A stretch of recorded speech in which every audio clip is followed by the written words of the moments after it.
that were served. But our first year, we served 65. And then it just sort of doubled each year to this point. And now we're in these times that are incredibly difficult. So I know you've all been watching the media and you know what's happening. But to me, I want to just point that, we started with the Syrian conflict, right? That happened about 1.5 years ago, and what came out of that, I think, was an opening for our country. We couldn't ignore it, right, on the television screens. It was so in our face. And to me, it lifted up all refugee stories. Their story is no different, right, than any other refugee story. But it put it on the world map, so to speak, and then our country responded. We increased the amount of refugees coming from the sort of 75,000 folks coming each year to 85,000, and then it was supposed to be 110,000 this year. And because of that, we were asked and invited by another community in New Mexico, by Santa Fe, for them to welcome refugees. And this whole last year, we spent time in that community meeting with schools and the mayor and the congregations and the interfaith leadership, and everyone just said, when do we begin? And it was so inspiring. We got approval from the Department of State, because again, this is such a large process that happens at so many levels of government. And our office was going to be open this last month. So January was going to be the time that we were going to have staff, we were going to have an office, and begin. And then the election happened, and things changed, and we didn't know what it was going to bring. But we sort of have hoped for the best and prepared for the worst. And we didn't open those doors in Santa Fe. And a good thing, right? Because the executive order that was signed it's been 2 weeks, maybe a little longer, 2 or 3 weeks. And it essentially cut the amount of refugees coming into the United States in half. So we went from 110,000 this year to now 50. But 40,000 have already arrived. So that means there's only 10,000 more refugees that will walk through those doors, so to speak, into the United States for this fiscal year, which ends in October. And what that means for us is that maybe we'll have another 50 refugees arriving. We were expecting probably another 250. And to me, I think, those are numbers, right? Just numbers. But they're people's lives. And I was talking to one of my staff. She's from Rwanda, Congo area in Africa. Her name is Peace. And that's the English name that she chose, because that's what her name in her native language means in English. And she said 10 years ago, her family were refugees, and they were preparing. They were selling their things and their goods, and they were getting ready to get on that plane and come to the United States. And what she said to me, she couldn't imagine being told that you don't get to get on that plane, that you've sold everything, you've said your goodbyes, and you don't get to go.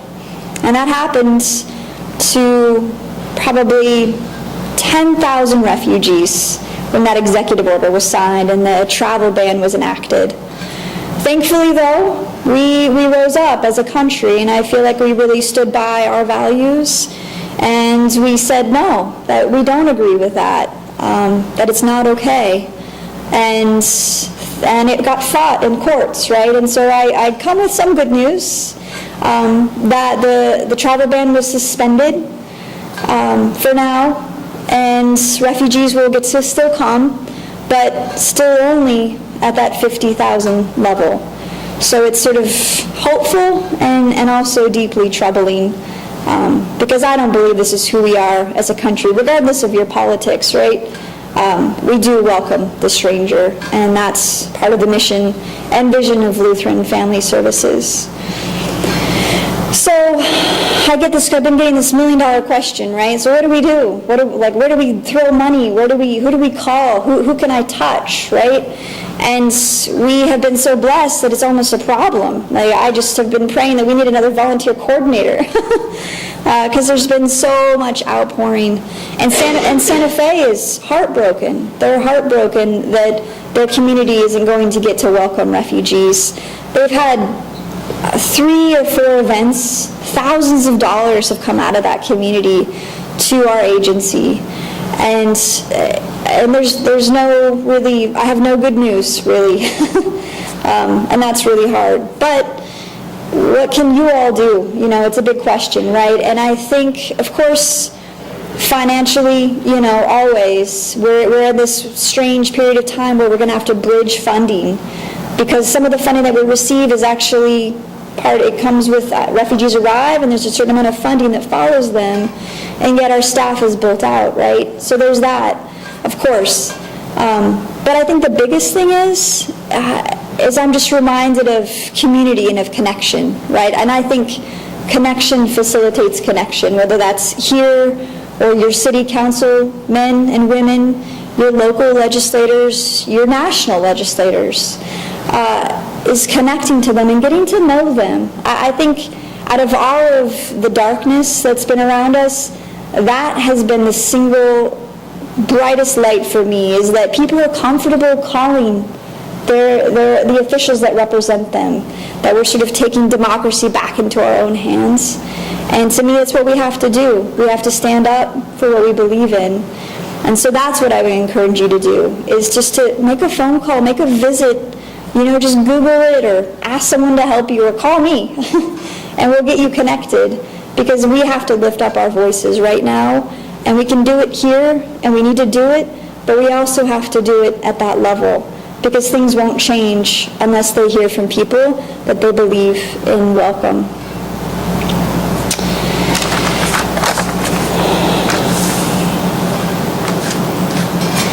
And the reality is that there's still work to be done. There's still the 332 refugees that arrived last year that still live here, and the hundreds before them, and some that may even come and cross the state border and join us because they want to be in New Mexico because they've heard about our work. But I want to share one story before I finish.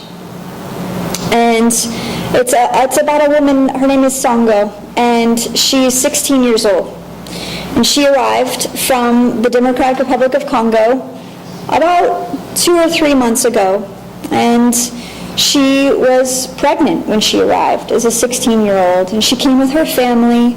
And we don't know the story, right? We don't ask those questions. We're just there to serve. And she had the baby, and it was a little girl.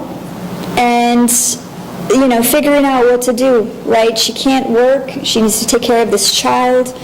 But my staff sort of got together, we talked, and we said, how can we serve her? Well, how can we meet the needs of this person in front of us? That a lot of people are going to judge fairly harshly, right? She doesn't speak the language. She dresses a little bit differently. She's young. She's got this baby. There's no husband, just a family to support her. And even they're going to be struggling, right? And my staff researched it and found a school where she can go, and it's a charter school, and it's meant to serve teen moms, but not teen moms that don't, that speak Swahili and don't understand sort of what it means to go to school. I think she has a very limited background. And they had all of these meetings to sort of prep the school, and finally when, she was recovered enough that she could attend school, figured out transportation, helped them build their own interpretation ability so that they can communicate with her when we're not there. And she's going to school. And it hasn't been easy. We've had to have multiple meetings about protocol, about not, communication, about not talking in class, like all of these things, right? She's 16. And how to care for her baby, too, right? So, and to me, that just exhibits the spirit of my staff, that they're incredible problem solvers, that they see the need in front of them, and they lean in. And I hope things like that inspire all of you to lean in your own areas in your life and what that might look like. And yeah, I just want to end with thank you and amen.